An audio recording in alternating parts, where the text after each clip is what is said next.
দুর্নীতিতে সবাই প্রত্যক্ষ পরোক্ষভাবে নিমজ্জিত, ক্ষমতাবানরাই সবচেয়ে বেশি দুর্নীতিবাজ, দুদকে অর্থমন্ত্রী। জনদুর্ভোগের কথা না ভেবেই রাজধানী জুড়ে উন্নয়ন কাজ করার অভিযোগ, খোঁড়াখুড়ি, জলজট আর যানজটে ক্ষুব্ধ নগরবাসী।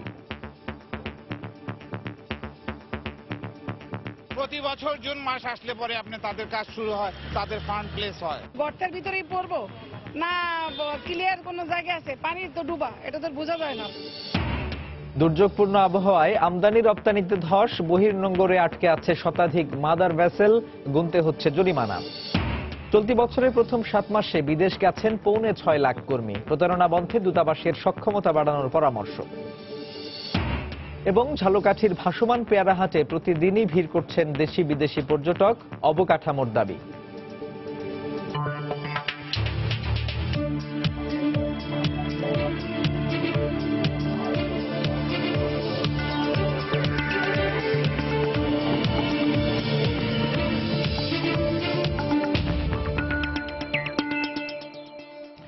দেখছিলেন শিরোনাম। আমন্ত্রণ জানাচ্ছি দেশ ও দেশের বাইরের অর্থ বাণিজ্যের নানা খবর নিয়ে আমাদের নিয়মিত আয়োজন এই সময়ের বাণিজ্যে। আপনাদের সঙ্গে আছি সাজিদ রাজু।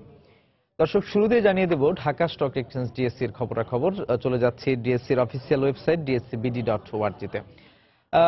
সকাল 10:30টায় লেনদেন শুরুর পর থেকে আমরা দেখতে পাচ্ছি যে গত দিনের মতোই কিন্তু বেশ চাঙ্গা ভাব লক্ষ্য করা যাচ্ছে ডিএসসির প্রতিটি সূচকে। গতকাল যেমন 3টি সূচকেই বেশ ঊর্ধ্বমুখী প্রবণতার মধ্য দিয়ে লেনদেন শেষ করেছিল, আজ দিনের শুরুতেও কিন্তু মোটামুটি একই অবস্থা লক্ষ্য করা যাচ্ছে ডিএসসির প্রতিটি সূচকে। ডিএসসির প্রধান সূচক এক্স, সেটি 25 পয়েন্ট বেড়ে 5849 পয়েন্টে অবস্থান করছে এই মুহূর্তে। ডিএসসির সরিয়া ইন্ডেক্স এস, সেটি 4 পয়েন্ট বেড়ে 1321 পয়েন্টে অবস্থান করছে এবং ডিএসসির যে বাছাই সূচক 30 ইন্ডেক্স, সেটি 8 পয়েন্ট বেড়ে 2139 পয়েন্টে অবস্থান করছে। সকাল 10:30টায় লেনদেন শুরু হওয়ার পর থেকে এই আধা ঘন্টায় এখন পর্যন্ত 46 কোটি টাকার লেনদেন হয়েছে। এর মধ্যে 142টি কোম্পানির শেয়ার এবং মিউচুয়াল ফান্ডের দাম বেড়েছে, কমেছে 23টির এবং অপরিবর্তিত রয়েছে 37টি কোম্পানির শেয়ার এবং মিউচুয়াল ফান্ডের দর। এখন পর্যন্ত লেনদেন হওয়া কোম্পানির মধ্যে শীর্ষ 20-এ যে কোম্পানিগুলো অবস্থান করছে সেই টপ 20 শেয়ারের খবরাখবর যদি আপনাদের জানাই, 1 নম্বর স্থানে এখন পর্যন্ত অবস্থান করছে লঙ্কা বাংলা ফিন্যান্স এবং এই 20টি কোম্পানির মধ্যে কিন্তু আজকে দেখতে পাচ্ছি ব্যাংক এবং আর্থিক প্রতিষ্ঠানগুলোর অবস্থান করছে এই শীর্ষ 20-এর মধ্যে সবচেয়ে বেশি। 1 নম্বরে লঙ্কা বাংলা ফিন্যান্সের প্রতিটি শেয়ার হাতবদল হচ্ছে 57 টাকা 30 পয়সায় এবং সর্বোচ্চ দর 57 টাকা 80 পয়সা পর্যন্ত উঠেছিল। গতকালের সর্বশেষ লেনদেন মূল্য ছিল 56 টাকা 80 পয়সা এবং আজকে সর্বনিম্ন লেনদেন মূল্য 57 টাকা। 2 নম্বরে অবস্থান করছে জাহিন স্পিনিং মিলস লিমিটেড, এটি 28 টাকায় প্রতিটি শেয়ার হাতবদল হচ্ছে, 28 টাকা 10 পয়সা সর্বোচ্চ দর। তারপরে 3 এবং 4 নম্বর অবস্থানে রয়েছে মার্কেন্টাইল ব্যাংক এবং প্রিমিয়ার ব্যাংক, দুটি আর্থিক খাতে বসছেন। তারপরে রয়েছে আইএফআইসি ব্যাংক, রয়েছে 5 নম্বর স্থানে। আবার 6 নম্বরে দেখতে পাচ্ছি সিমটেক্স, এটিও টেক্সটাইল মিলস। মার্কেন্টাইল ব্যাংকের প্রতিটি শেয়ার হাতবদল হচ্ছে 23 টাকা 50 পয়সায়, সর্বোচ্চ 23 টাকা 70 পয়সা। প্রিমিয়ার ব্যাংকের 12 টাকা 80 পয়সা এবং সর্বোচ্চ লেনদেন মূল্য ছিল 13 টাকা।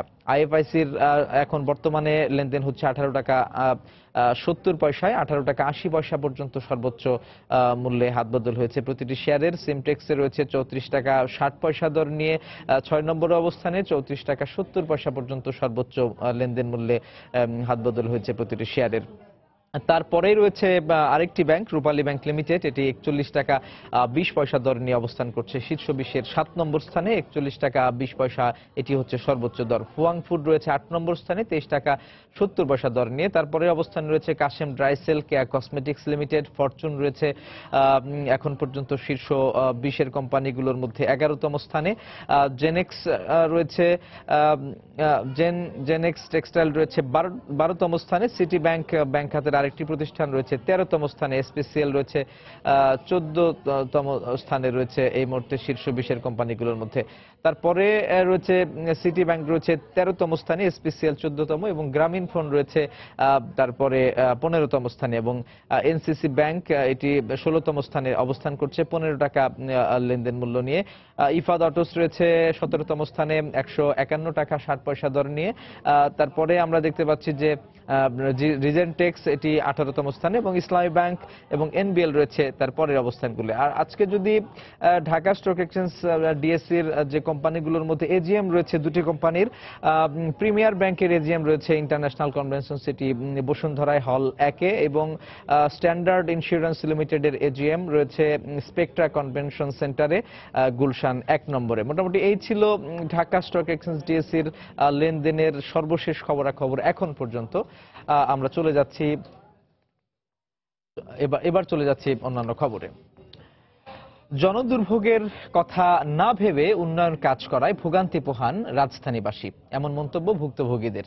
বছর জুড়ে অবিরাম রাস্তা খোঁড়াখুড়ির কারণে নানা সমস্যা তৈরি হলেও সমাধানের জন্য কোনো কার্যকর পদক্ষেপ চোখে পড়ে না বলে দাবি তাদের। নগরবিদরা বলছেন, জবাবদিহি নিশ্চিত না হওয়ায় দায়বদ্ধতা নেই কোনো সংস্থারই। তবে নগর কর্তৃপক্ষের দাবি, বর্ষা মৌসুমে রাস্তা কাটার প্রবণতা কমাতে নতুন প্রকল্পের অনুমোদন দেয়া বন্ধ রয়েছে। ফারুক মোল্লার ছবিতে রিপোর্ট করেছেন মিজানুর রহমান কবির। রাজধানীর মিরপুরের এই রাস্তায় বিভিন্ন উন্নয়ন কাজ চলছে প্রায় বছরখানেক ধরে। বর্ষার আগে কাজ শেষ না হওয়ায় খুঁড়ে রাখা এই সড়কে ঝুঁকি নিয়ে চলতে হয় জনগণকে। পানি নিষ্কাশনের জন্য ড্রেন নির্মাণের কথা থাকলেও অসমাপ্ত প্রকল্পই এখন জলজট তৈরি করে দুর্ভোগ তৈরি করছে। কোন দিকে যাব? গর্তের ভিতরেই পড়বো না ক্লিয়ার কোনো জায়গা আছে? পানি তো ডুবা, এটা তো বোঝা যায় না। টাইমলি যেতে পারি না, 1-1.5 ঘন্টা প্রত্যেক দিন লেট হয়। স্কুলে যায়, স্কুলের গেট বন্ধ হয়ে যায় এই রাস্তার কারণে। সিএনজি উল্টে যাচ্ছে, রিক্সা উল্টে যাচ্ছে, আমরা তো এরকম মাঝে মাঝে এই ধরনের শিকার হচ্ছে। নগরবাসী জানান, বিভিন্ন সেবা সংস্থা প্রায় সারা বছরই উন্নয়ন কাজের জন্য রাস্তা কাটে। একই সড়ক মাসখানেকের ব্যবধানে বেশ কয়েকবার কাটারও নজির রয়েছে অনেক জায়গায়। তাদের অভিযোগ, কোনো প্রকল্পের কাজই নির্দিষ্ট সময়ে শেষ হয় না। কুয়াশা, ইলেকট্রিক, এই টিএনটি, এই যে সিটি কর্পোরেশন, একের পর এক চলতেই আছে। প্রতি বছর জুন মাস আসলে পরে আপনি তাদের কাজ শুরু হয়, তাদের ফান্ড প্লেস হয়। বর্ষার সিজন এই কাজটা তো দরকার নাই, প্রয়োজন নাই। এরপরে বর্ষার সিজন এই কাজটা বাংলাদেশে চলে। নগরবিদদের মন্তব্য, উন্নয়ন কাজের সমন্বয় ও তদারকির অভাব রয়েছে। জনদুর্ভোগ কমাতে সিটি কর্পোরেশনকে আরো কঠোরভাবে দায়িত্ব পালনের পরামর্শ তাদের। জনদুর্ভোগকে 1 নম্বর প্রাধান্য হিসেবে নিয়ে প্রকল্পগুলো তৈরি করা, প্রকল্পগুলো চলাকালীন সময় বিকল্প ব্যবস্থা তৈরি করা এবং প্রকল্পের সময় অনুযায়ী প্রকল্প শেষ করাটাই বাধ্যবাধকতার মধ্যে আনা। সিটি কর্পোরেশন কর্তৃপক্ষ জানান, প্রত্যেকটি সংস্থার আলাদা কর্মপন্থার কারণে সমন্বয়ের উদ্যোগ ততটা কাজে আসে না। তাই গুরুত্ব বিবেচনা করে রাস্তা কাটার অনুমতি দেন তারা। আমাদের কাছে অনেক আবেদন পেন্ডিং হয়ে আছে। আমরা অপেক্ষা করছি যে যেটি আলোচনা করছি, যেটি বর্ষাকালে না হলেও চলবে, একটু পরে করা যাবে, সেগুলোকে বর্ষার পরে করার জন্য। শুষ্ক মৌসুমে এটা একটা সমন্বয় করে কাজটি করতে চাচ্ছি, যাতে করে উন্নয়নটাও হলো, আবার পাশাপাশি জনগণের কোনো ভোগান্তির কারণও হলো না। ঢাকা উত্তরে প্রায় 500 কোটি টাকার উন্নয়ন প্রকল্প চলছে, যা বেশিরভাগই সড়ক কেন্দ্রিক। এগুলো বেশ সময় সাপেক্ষ, তবে রাস্তা কাটা ও তা মেরামত করা নির্দিষ্ট সময়সীমার মধ্যে থাকবে বলে আশ্বাস কর্তৃপক্ষের। মিজানুর রহমান কবির, সময় সংবাদ, ঢাকা। প্রবল বর্ষণ এবং জোয়ারের মতো টানা প্রাকৃতিক দুর্যোগের কারণে দেশের আমদানি রপ্তানি বাণিজ্যে ধস নেমেছে। দুর্যোগপূর্ণ আবহাওয়ার কারণে গত 1 সপ্তাহ ধরে বন্দরের বহির্নোঙরে মাদার ভেসেল থেকে পণ্য খালাস করা যায়নি। বিশেষ করে চাল, গম, চিনির মতো ভোগ্যপণ্য খালাস না করে দিনের পর দিন বসে থাকতে হচ্ছে 100-র বেশি মাদার ভেসেলকে। প্রতিটি জাহাজকে দিনে $14,000 করে জরিমানা গুনতে হচ্ছে। বিস্তারিত জানাচ্ছেন কমল দে। দেশের 92% আমদানি সম্পন্ন হয় চট্টগ্রাম বন্দর দিয়ে। কন্টেইনারবাহী জাহাজগুলো বন্দরের প্রধান জেটিতে অবস্থান নিয়ে পণ্য খালাস করে, কিন্তু গভীরতার কারণে যেসব জাহাজ বন্দরের প্রধান জেটিতে ভিড়তে পারে না, সেগুলো বহির্নোঙরে অবস্থান নিয়ে লাইটারের জাহাজের মাধ্যমে পণ্য খালাস করতে হয়। তবে বৃষ্টি হলে পণ্য ভিজে যাওয়ার পাশাপাশি দুর্ঘটনার আশঙ্কায় বহির্নোঙরে পণ্য খালাস বন্ধ রাখতে হয়। এই অবস্থায় নিম্নচাপ ও মৌসুমী বায়ুর প্রভাবে গত 1 সপ্তাহ টানা বৃষ্টি, সে সঙ্গে সাগর উত্তাল থাকায় বহির্নোঙরের কার্যক্রম পুরোপুরি বন্ধ হয়ে যায়। সক্রিয় মৌসুমী বায়ুর প্রভাবে এবং বায়ুচাপের তারতম্যের আধিক্যের কারণে মূলত সাগরটা উত্তাল ছিল। নৌপথে আউটার অ্যাঙ্কারেজে কোনো জাহাজ লোডও হয় নাই। বাংলাদেশের প্রত্যন্ত অঞ্চলে কোনো বৃষ্টির কারণে কোনো জাহাজ আনলোড হয়নি। সাগরে প্রবল ঢেউ থাকায় কন্টেনার উঠানামায়ও মারাত্মক বিঘ্ন ঘটে, ফলে আমদানিকারকরা ক্ষতির মুখে পড়েছেন। ইম্পোর্ট এক্সপোর্ট দুদিকে আমরা ক্ষতিগ্রস্ত হয়েছি। আর জাহাজের গড় সময় যেটা আমরা বলি, সেটাকে কখনো 5 দিন 6 দিন থেকে বেড়ে 10-12 দিন পর্যন্ত হয়ে গেছে। এটা শুধুমাত্র যে ব্যবসায়ীদেরকে ক্ষতিগ্রস্ত হচ্ছে সেটা না, অর্থনীতির উপর একটা বড় ধরনের নেতিবাচক প্রভাব পড়তেছে। একদিকে আমরা ড্যামারেজ দিচ্ছি, আর আরেকদিকে আমাদের বিদেশে আমাদের একটা নেতিবাচক ইম্প্যাক্ট ক্রিয়েট হচ্ছে। লাগাতার বৃষ্টির কারণে বন্দরের পণ্য ওঠানামা যেমন ব্যাঘাত সৃষ্টি করেছে, তেমনি যন্ত্রপাতিও নষ্ট হয়েছে অনেক। যন্ত্রপাতি তো ইটস এ গ্রিজি, একটা গ্রিজ দেওয়া তৈলাক্ত ইসের মধ্যে চলে, এবং এটি যখন বৃষ্টিপাত বেশি হয় তখন দেখা যায় এর মসৃণ ভাবটি কমে যায়, তখন এটি বিকল হওয়ার রেট বেড়ে যায়। বুধবার সন্ধ্যা পর্যন্ত চট্টগ্রাম বন্দরের বহির্নোঙরে 111টি জাহাজের অবস্থান থাকলেও পণ্য খালাস করছে মাত্র 19টি জাহাজ। কমল দে, সময় সংবাদ, চট্টগ্রাম। এদিকে জোয়ারের পানিতে দেশের সবচেয়ে বড় ভোগ্যপণ্যের বাজার চট্টগ্রামের খাতুনগঞ্জ, আসাদগঞ্জ ও কোরবানীগঞ্জ তলিয়ে যাওয়ায় ক্ষতির মুখে পড়েছেন ব্যবসায়ীরা জানান, গতকাল দুপুরের দিকে বৃষ্টি না থাকলেও জোয়ারের পানিতে হঠাৎ করে তলিয়ে যায় প্রায় 7 বর্গ কিলোমিটার এলাকা জুড়ে থাকা এই ব্যবসায়িক প্রাণকেন্দ্র। পুরো বাজার এলাকা হাঁটু সমান পানিতে তলিয়ে যায়। বন্ধ হয়ে যায় সব ধরনের বেচা কেনা ও ব্যবসায়িক লেনদেন। এর আগে গত 3 দিন প্রবল বর্ষণ ও জোয়ারের পানি প্রবেশ করায় ব্যবসায়িক লেনদেন বন্ধ ছিল। 4 দিনে ক্ষতির পরিমাণ 500 কোটি টাকা ছাড়িয়ে গেছে বলে জানিয়েছেন ব্যবসায়ীরা। বাজারটিতে কয়েকশো ব্যবসা প্রতিষ্ঠানের পাশাপাশি 3000-এর বেশি ভোগ্যপণ্যের গুদাম রয়েছে।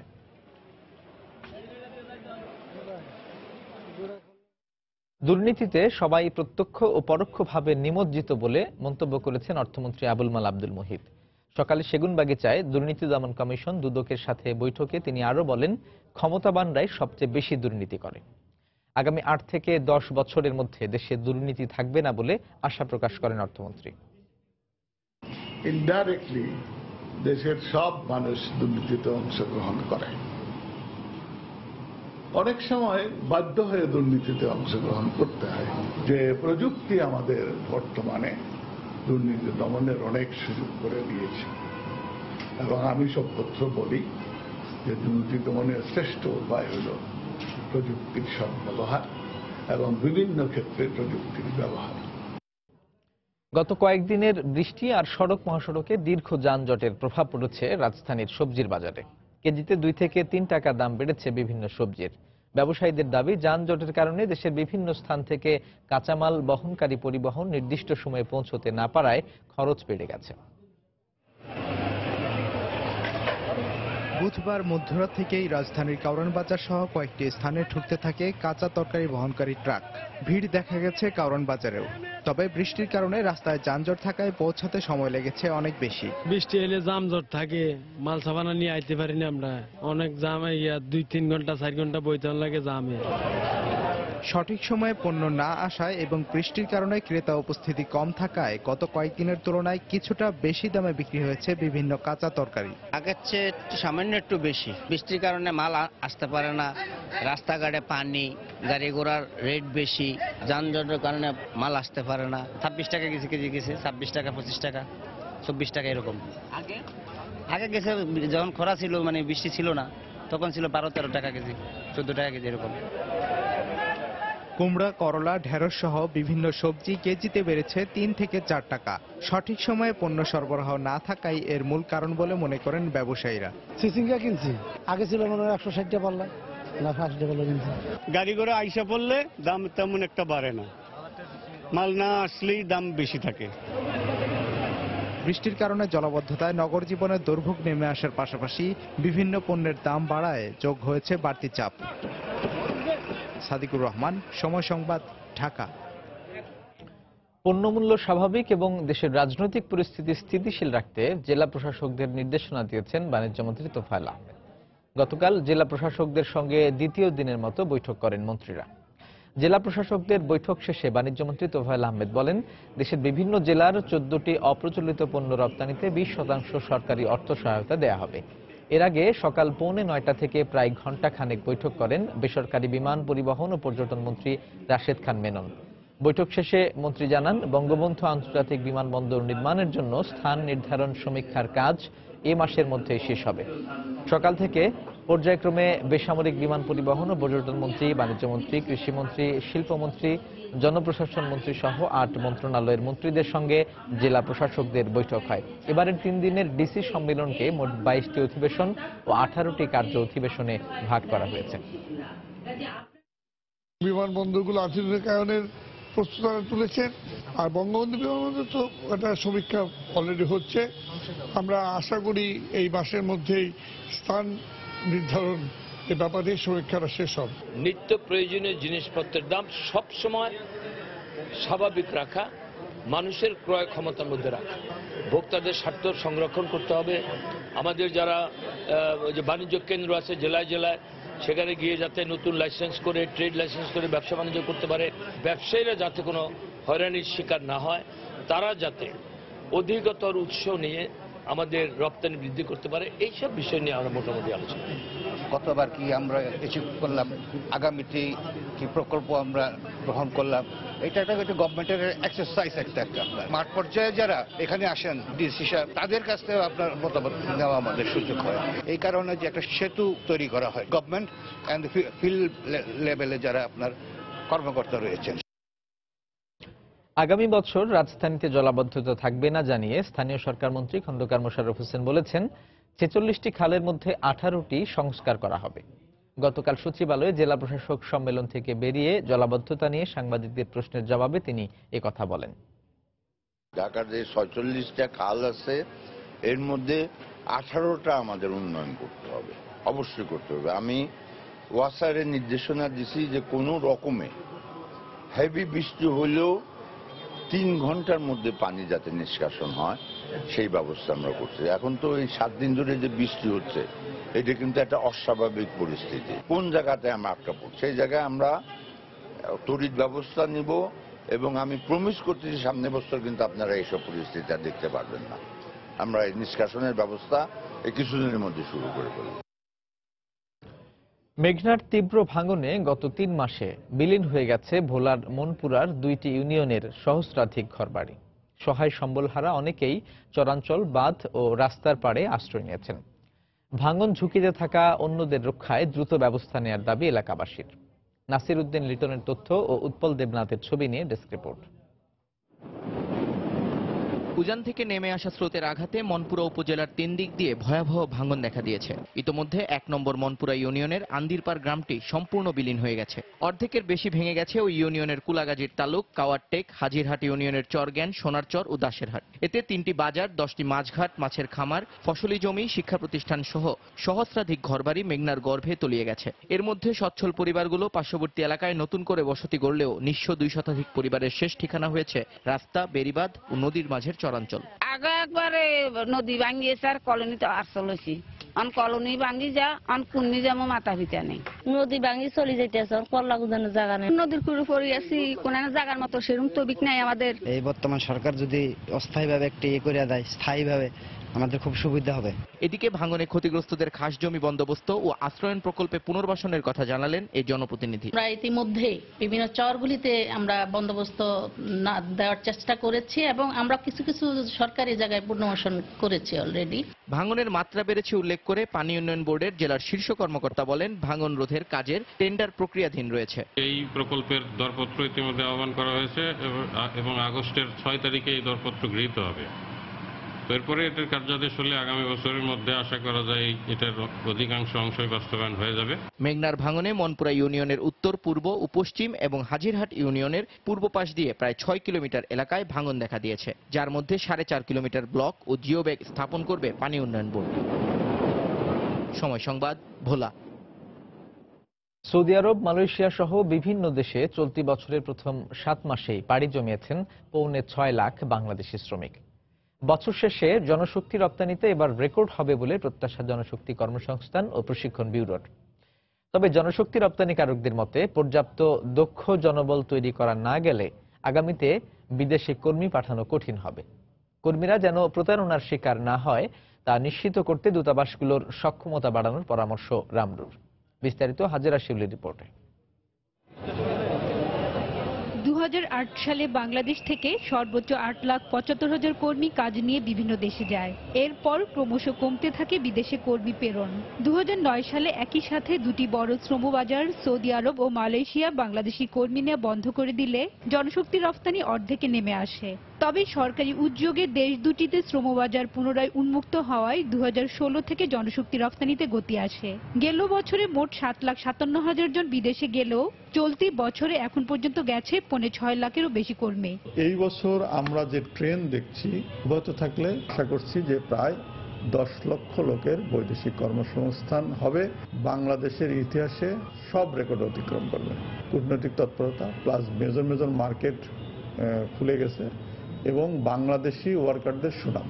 তবে বেসরকারি সংগঠন রামরুর অভিমত, নতুন বাজার তৈরি ও কর্মীদের প্রতারিত হওয়া রোধে দূতাবাসগুলোর তৎপরতা বাড়ানো দরকার। আমাদের একটা বড় ধরনের একটা নির্ভরতা মধ্যপ্রাচ্যের উপরে রয়েছে এবং সেই নির্ভরতা আমরা কমাতে পারছি না।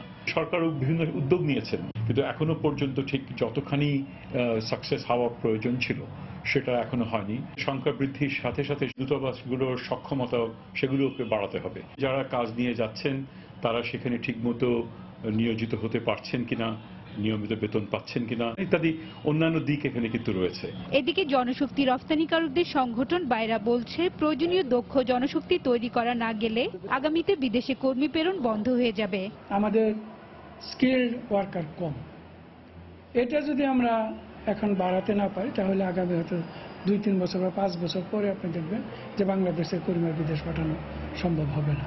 সো দ্যাট এই স্কিলনেস ডেভেলপমেন্টের জন্যই আন্তর্জাতিক মানের যদি একটা ট্রেনিং সেন্টার করতে 30 কোটি টাকা লাগে প্রায়। আমরা চাই যে ব্যাংক আমাদেরকে ফাইন্যান্স করুক, এটা শিল্প হিসেবে ঘোষণা করুক। বাংলাদেশ বিশ্বের 162টি দেশে মানুষ পাঠালেও এখনো 80% কর্মী যায় মধ্যপ্রাচ্যে। নতুন বাজার সম্প্রসারণের সম্ভাবনাময় 50টি দেশের উপর সমীক্ষা করা হচ্ছে বলে জানায় বিএমইটি। হাজিরা শিউলি, সময় সংবাদ, ঢাকা।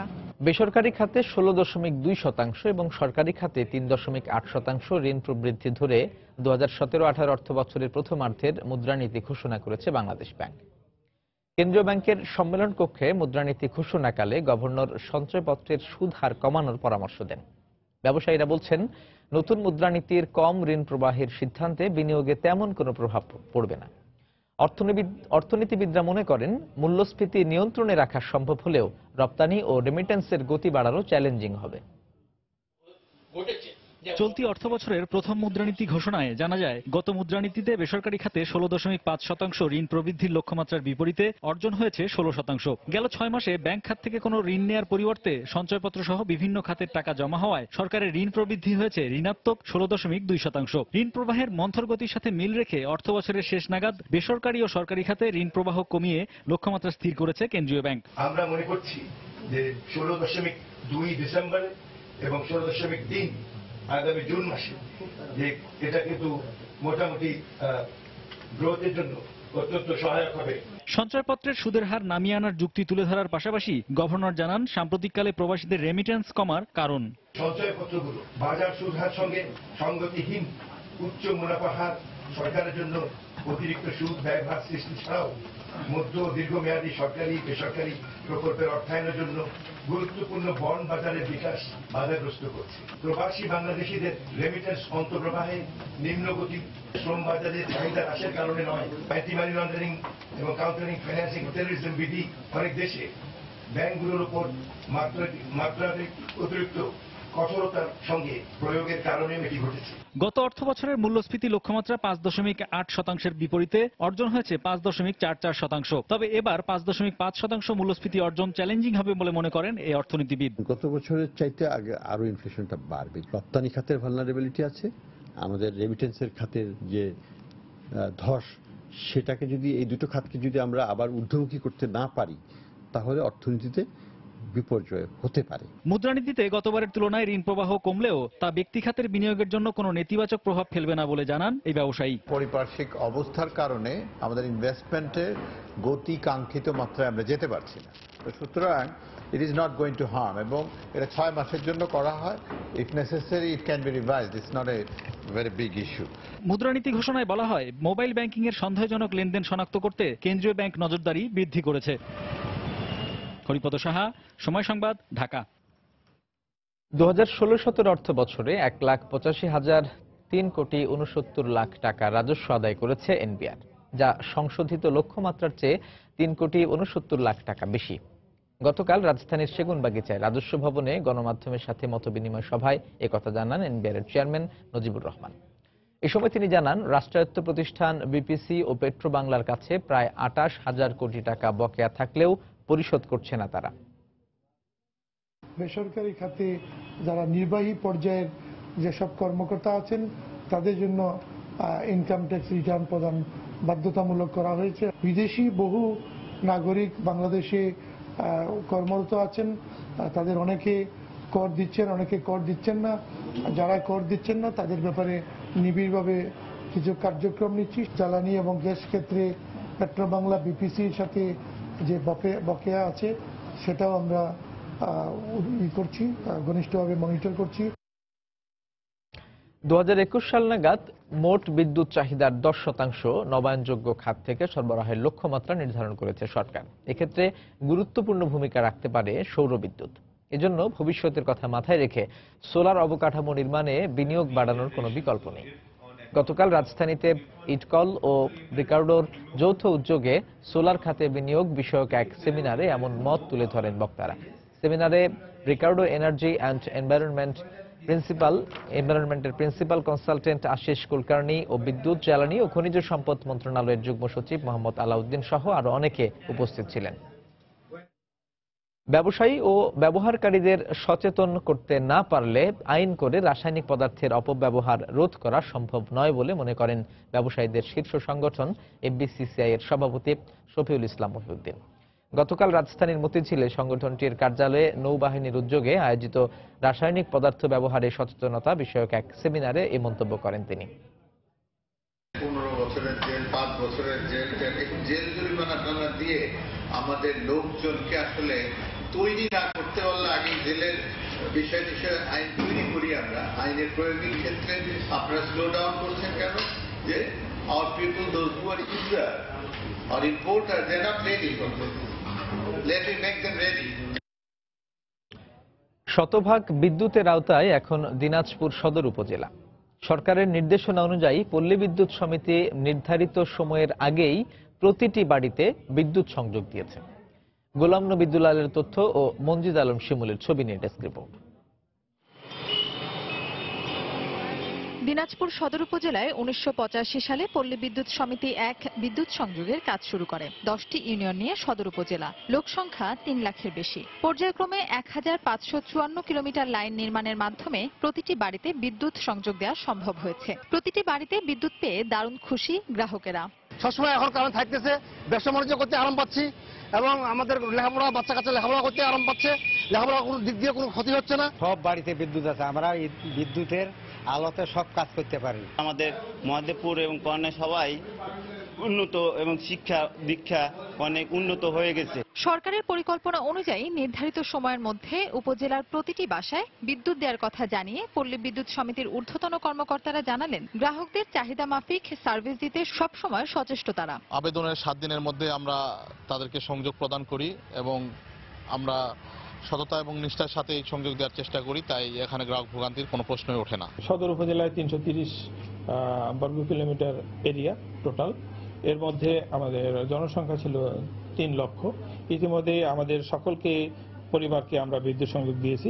স্থানীয় সংসদ সদস্য বললেন, প্রত্যেকটি বাড়িতে বিদ্যুৎ সংযোগের মাধ্যমে নির্বাচনী প্রতিশ্রুতি রক্ষা করা হয়েছে। আমাদের যে টার্গেট ছিল প্রায় 150 কোটি টাকা ব্যয়ে শতভাগ বিদ্যুতের আওতায় চলে এসেছে এবং এই সমস্ত এলাকায় বিদ্যুৎ দেওয়ার কারণে এই এলাকার মানুষের অর্থনৈতিক সচ্ছলতা এসেছে। দিনাজপুর সদর উপজেলার 215টি গ্রামে 77,810টি পরিবার বিদ্যুতের সুফল ভোগ করছেন। সময় সংবাদ, দিনাজপুর। দৃষ্টিনন্দন ঝালকাঠির ভাসমান পেয়ারা হাট এখন দেশি বিদেশি পর্যটকদের মিলন মেলায় পরিণত হয়েছে। দেশের সবচেয়ে সম্ভাবনাময় ব্যাকওয়াটার ট্যুরিজমের কেন্দ্র এটি, কিন্তু আজও গড়ে ওঠেনি পর্যটকদের জন্য হোটেল কিংবা মোটেল সহ অন্যান্য সুযোগ সুবিধা। তাই প্রকৃতি মুগ্ধ করলেও দূর দূরান্তের পর্যটকরা হতাশ।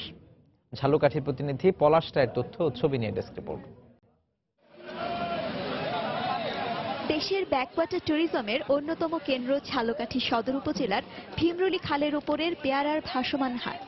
প্রকৃতির মনোরম দৃশ্য উপভোগ করতে পেয়ারার মৌসুমে ছুটে আসেন দেশ বিদেশের ভ্রমণ পিপাসুরা। কিন্তু পর্যটকদের জন্য বিশ্রামাগার, রেস্তোরাঁ সহ প্রয়োজনীয় সুযোগ সুবিধা গড়ে না ওঠায় দুপুরের মধ্যেই চলে যেতে হয় তাদের। অনেক সুন্দর সুন্দর ফলের বাগান, পেয়ারার বাগান, এগুলি দেখলে মনটা ভরে যায়। এখানে যে রেস্টরুমের ব্যবস্থা বা খাবারের যে ব্যবস্থা, তো ওগুলো আরো বেটার হলে মনে হচ্ছে ভালো হতো। এখানকার ফ্যাসিলিটিস গুলো যদি তারা আরেকটু ইনক্রিজ করে দেয় তাহলে পর্যটকদের জন্য আরো সুবিধা হবে। আমরা আসলে ব্যাপারগুলোকে তুলে ধরতে পারি না, আসলে এটাই সমস্যা, মূল সমস্যা। যদি আমরা সবকিছু তুলে ধরতে পারি তাহলে ঠিক এইটাও ওদের চেয়ে বেটার হবে।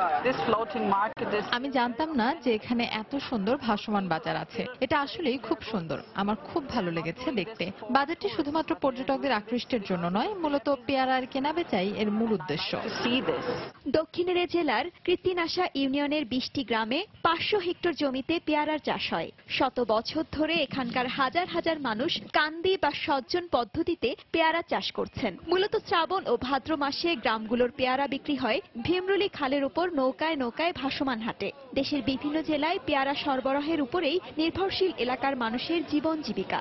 পেয়ারা আমরাই পারিয়া ভীমরুলিতে মার্কেট আছে, ওই মার্কেটে বিক্রি হয়। এই বিক্রি করিয়াই আমাদের জীবনযাপন চলে। আমার 8 বিঘা জায়গায় পেয়ারা আছে, আমি এখানে বেচা কিনা করি। পেয়ারার দরটা বর্তমানে একটু কম। এবছর পেয়ারা আমি 60,000 টাকা বিক্রি করেছি, কিন্তু বেশি বিক্রি করার কথা ছিল, কিন্তু ওয়েদারের কারণে আমাদের ফল কিছু নষ্ট হয়ে গেছে। জেলার কৃষি কর্মকর্তাও পর্যটকদের জন্য সুযোগ সুবিধা গড়ে তোলার আহ্বান জানালেন। বিভিন্ন এলাকা থেকে যে পর্যটকরা আসেন তারা প্রতিদিন ভিড় জমান, কিন্তু এইখানে তাদের থাকার বা খাওয়ার তেমন কোনো ব্যবস্থা গড়ে ওঠেনি, যার জন্য তারা অবস্থান করতে পারেন না। খাল, বিল আর নদী বেষ্টিত পিরোজপুর এবং ঝালকাঠি জেলায় 12 মাস ভাসমান হাট বসলেও ভীমরুলির হাটটি সবচেয়ে বড়। সময় সংবাদ, ঝালকাঠি। রাশিয়ার ওপর যুক্তরাষ্ট্রের নতুন নিষেধাজ্ঞা আরোপের পরিকল্পনায় উদ্বেগ প্রকাশ করেছে ইউরোপীয় ইউনিয়ন। যুক্তরাষ্ট্রের এই পদক্ষেপের কারণে জ্বালানি কোম্পানিগুলো ক্ষতিগ্রস্ত হতে পারে বলে উদ্বিগ্ন জার্মানি সহ কয়েকটি ইউরোপীয় দেশ। ইইউর উদ্বেগ আমলে না নেওয়া হলে এর সমুচিত জবাব দেওয়া হবে বলেও হুঁশিয়ার করেছেন ইউরোপীয় কমিশনের প্রেসিডেন্ট জন-ক্লদ জাঙ্কার। এক বিবৃতিতে তিনি বলেন, রাশিয়ার ওপর নিষেধাজ্ঞা আরোপের বিষয়ে ইইউ পুরোপুরি প্রতিশ্রুতিবদ্ধ, কিন্তু এই পদক্ষেপের কারণে অনিচ্ছাকৃতভাবে হলেও ইইউর জ্বালানি নিরাপত্তার ক্ষেত্রে বিরূপ প্রভাব পড়বে বলে সতর্ক করেন তিনি। যুক্তরাষ্ট্রের প্রতিনিধি পরিষদ প্রেসিডেন্ট ডোনাল্ড ট্রাম্পের আপত্তি উপেক্ষা করে রাশিয়ার উপর কঠোর নিষেধাজ্ঞা আরোপের বিল পাশ করায় এই উদ্বেগ জানালো ইউরোপীয় কমিশন। এই বিলের কারণে রাশিয়ার সঙ্গে ট্রাম্পের সম্পর্কে উন্নয়নের ক্ষেত্রে বিঘ্ন সৃষ্টির আশঙ্কা রয়েছে। এদিকে রাশিয়া, ইরান ও উত্তর কোরিয়ার উপর নতুন মার্কিন নিষেধাজ্ঞার বৈধতা নিয়ে প্রশ্ন তুলেছে ফ্রান্স। বুধবার ফরাসি পররাষ্ট্রমন্ত্রী এক বিবৃতিতে বলেন, যুক্তরাষ্ট্রকে অবশ্যই আন্তর্জাতিক আইন মেনে কোন দেশের উপর নিষেধাজ্ঞা আরোপ করতে হবে। দর্শক, এবার আবারও জানাবো শেয়ার বাজারের খবর। শেয়ার বাজারের খবর জানাতে সরাসরি চলে যাচ্ছি ঢাকা স্টক এক্সচেঞ্জের অফিসিয়াল ওয়েবসাইট dsabd.org-তে। ঢাকা স্টক এক্সচেঞ্জ ডিএসসির সর্বশেষ যে লেনদেনের খবরাখবর সেটি হচ্ছে যে এখন পর্যন্ত 3টি সূচকেই সেই ঊর্ধ্বমুখী প্রবণতা ধরে রেখেছে ডিএসসির 3টি সূচক। এর মধ্যে প্রধান সূচক এক্স সেটি 5 পয়েন্ট বেড়ে 5829 পয়েন্টে অবস্থান করছে। ডিএসসির সরিয়া ইন্ডেক্স সেটি 1 পয়েন্ট বেড়ে 1318 পয়েন্টে অবস্থান করছে এই মুহূর্তে, এবং ডিএসসির যে বাছাই সূচক 30 ইন্ডেক্স সেটি এখন পর্যন্ত 2 পয়েন্ট বেড়ে 2134 পয়েন্টে অবস্থান করছে। সকাল 10:30টার লেনদেন শুরু হওয়ার পর থেকে এখন পর্যন্ত ঢাকা স্টক এক্সচেঞ্জ ডিএসসিতে 230 কোটি টাকার লেনদেন হয়েছে। এর মধ্যে 116টি কোম্পানির শেয়ার এবং মিউচুয়াল ফান্ডের দর বেড়েছে, কমেছে 114টি কোম্পানির, এবং অপরিবর্তিত রয়েছে 69টি কোম্পানির শেয়ার এবং মিউচুয়াল ফান্ডের দর।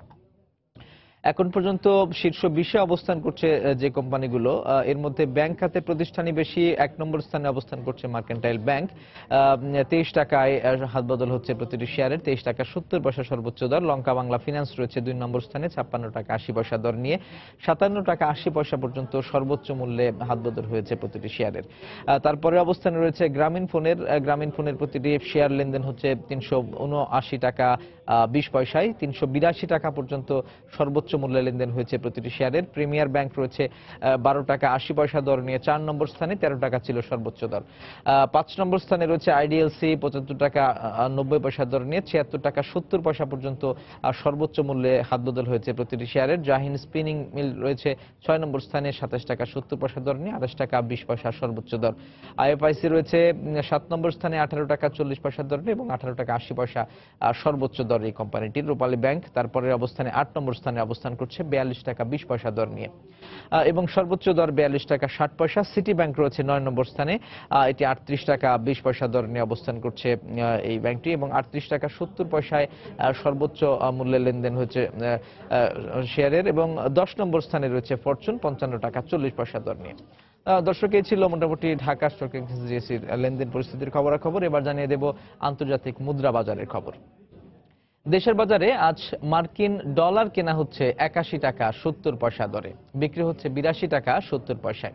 সৌদি রিয়াল কেনা হচ্ছে 21 টাকা 30 পয়সায় আর বিক্রি হচ্ছে 22 টাকা 40 পয়সা দরে। সিঙ্গাপুরের ডলার কেনা হচ্ছে 58 টাকা 50 পয়সা দরে এবং বিক্রি হচ্ছে 59 টাকা 40 পয়সায়।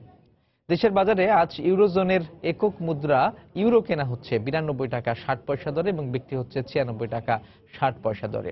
আজ মালয়েশিয়ার রিঙ্গিত 18 টাকা 60 পয়সায় কিনে বিক্রি করতে হবে 19 টাকা 40 পয়সায়। দেশের বাজারে আন্তর্জাতিক মুদ্রা সংযুক্ত আরব আমিরাতের দিরহাম বিক্রি হচ্ছে 21 টাকা 10 পয়সা দরে আর বিক্রি হচ্ছে 22 টাকা দরে। এছাড়া ভারতীয় রুপি কেনা হচ্ছে 1 টাকা 25 পয়সায়, বিক্রি হচ্ছে 1 টাকা 30 পয়সায় এবং ব্রিটিশ পাউন্ড কেনা হচ্ছে 103 টাকা 65 পয়সায় এবং বিক্রি হচ্ছে 107 টাকা 65 পয়সা দরে। দর্শক, এবার জানিয়ে দিচ্ছি এই সময়ের বাণিজ্যের শিরোনামগুলো। দুর্নীতিতে সবাই প্রত্যক্ষ পরোক্ষভাবে নিমজ্জিত, ক্ষমতাবানরাই সবচেয়ে বেশি দুর্নীতিবাজ, দুদকে অর্থমন্ত্রী। জনদুর্ভোগের কথা না ভেবেই রাজধানী জুড়ে উন্নয়ন কাজ করার অভিযোগ, খোঁড়াখুড়ি, জলজট আর যানজটে ক্ষুব্ধ নগরবাসী। প্রতি বছর জুন মাস আসলে পরে আপনি তাদের কাজ শুরু হয়, তাদের ফান্ড প্লেস হয়। গর্তের ভিতরেই পড়বো না, ক্লিয়ার কোনো জায়গা আছে, পানি তো ডুবা, এটা তো বোঝা যায় না। দুর্যোগপূর্ণ আবহাওয়ায় আমদানি রপ্তানিতে ধস, বহির্নোঙরে আটকে আছে শতাধিক মাদার ভ্যাসেল, গুনতে হচ্ছে জরিমানা। চলতি বছরের প্রথম 7 মাসে বিদেশ গেছেন 6.25 লাখ কর্মী, প্রতারণা বন্ধে দূতাবাসের সক্ষমতা বাড়ানোর পরামর্শ। এবং ঝালকাঠির ভাসমান পেয়ারা হাটে প্রতিদিনই ভিড় করছেন দেশি বিদেশি পর্যটক, অবকাঠামোর দাবি। এই ছিল সময়ের বাণিজ্যে। যে কোনো খবর পেতে ভিজিট করুন সময়নিউজ.tv। সঙ্গে থাকুন সময়।